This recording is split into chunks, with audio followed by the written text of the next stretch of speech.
Look, are you busy?" "Am I busy?" exclaimed Arthur. "Well, I've just got all these bulldozers and things to lie in front of because they'll knock my house down if I don't. But other than that, well, no, not especially. Why?"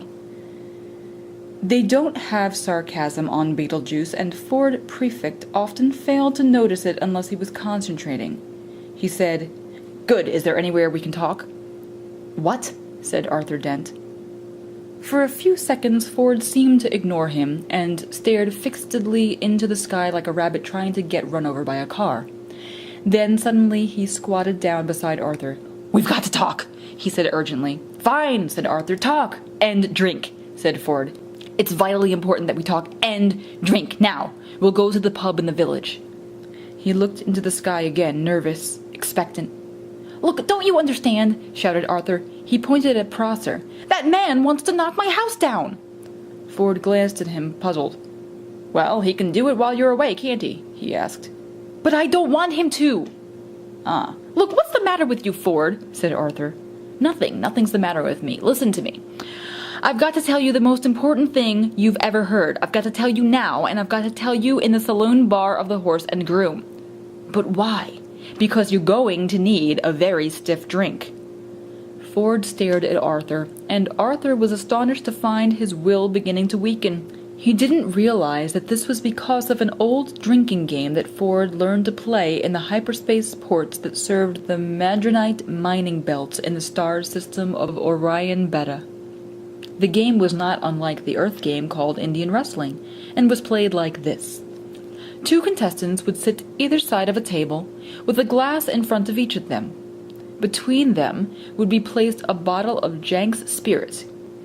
As immortalized in that ancient Orion mining song, "Oh, don't give me none more of that old Janks spirit. No, don't you give me none more of that old Janks spirit. For my head will fly, my tongue will lie, my eyes will fry, and I may die. Won't you pour me one more of that sinful old Janks spirit?" Each of the 2 contestants would then concentrate their will on the bottle and attempt to tip it and pour spirit into the glass of his opponent, who would then have to drink it. The bottle would then be refilled. The game would be played again and again. Once you started to lose, you would probably keep losing, because one of the effects of Jank's spirit is to depress telepsychic power. As soon as a predetermined quantity had been consumed, the final loser would have to perform a forfeit, which was usually obscenely biological. Ford Prefect usually played to lose. Ford stared at Arthur, who began to think that perhaps he did want to go to the Horse and Groom after all. "But what about my house?" he asked plaintively. Ford looked across to Mr. Prosser, and suddenly a wicked thought struck him. "He wants to knock your house down?" "Yes, and he can't because you're lying in front of his bulldozer?" "Yes, and I'm sure we can come to some arrangement," said Ford. "Excuse me!" he shouted. Mr. Prosser, who was arguing with a spokesman for the bulldozer drivers about whether or not Arthur Dent constituted a mental health hazard and how much they should get paid off if he did, looked around. He was surprised and slightly alarmed to see that Arthur had company. "Yes, hello," he called.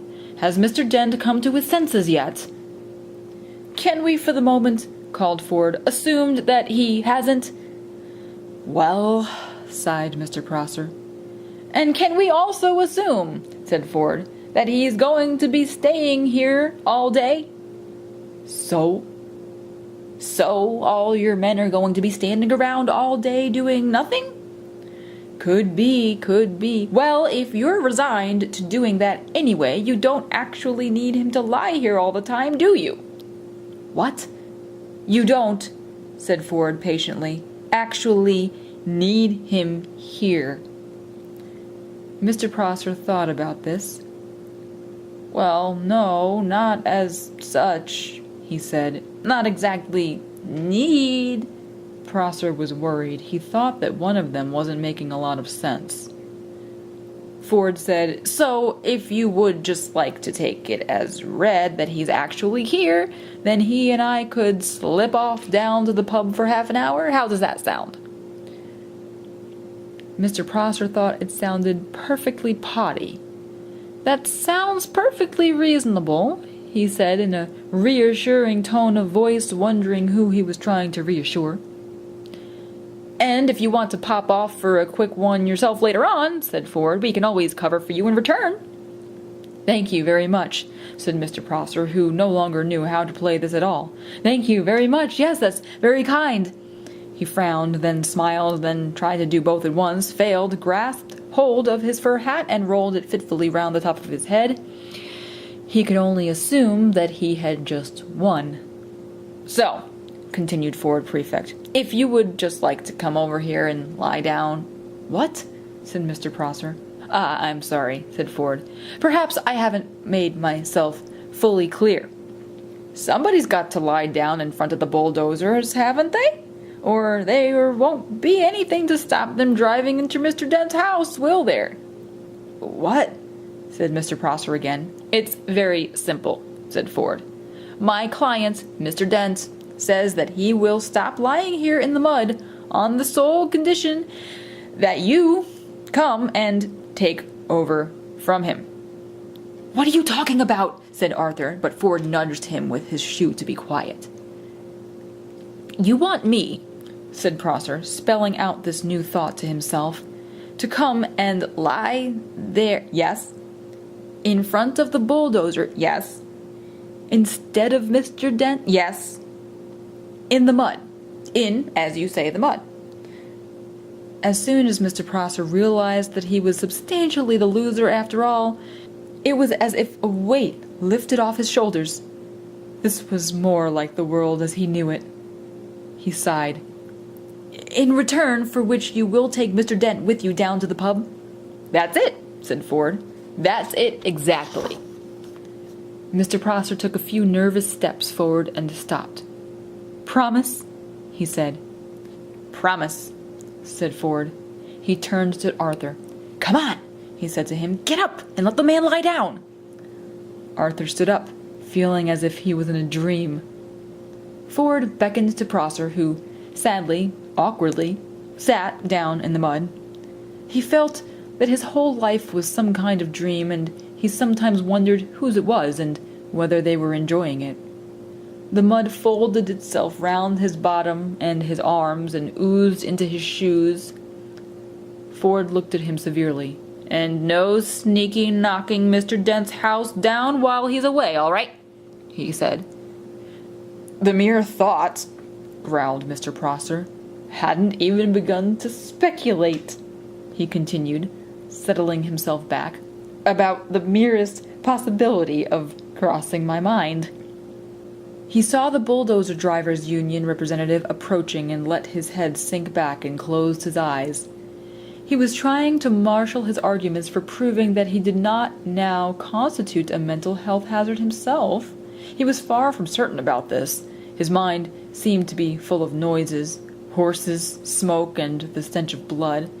This always happened when he felt miserable or put upon, and he had never been able to explain it to himself. In a high dimension of which we know nothing, the mighty Khan bellowed with rage, but Mr. Prosser only trembled slightly and whimpered. He began to feel little pricks of water behind his eyelids. Bureaucratic cock-ups, angry men lying in mud, indecipherable strangers handing out inexplicable humiliation, and an unidentified army of horsemen laughing at him in his head. What a day! What a day! Ford Prefect knew that it didn't matter a pair of dingoes' kidneys whether Arthur's house got knocked down or not now. Arthur remained very worried. "But can we trust him?" he said. "Myself? I'd trust him to the end of the earth," said Ford. "Oh, yes," said Arthur. "And how far's that?" "About 20 minutes away," said Ford. "Come on. I need a drink."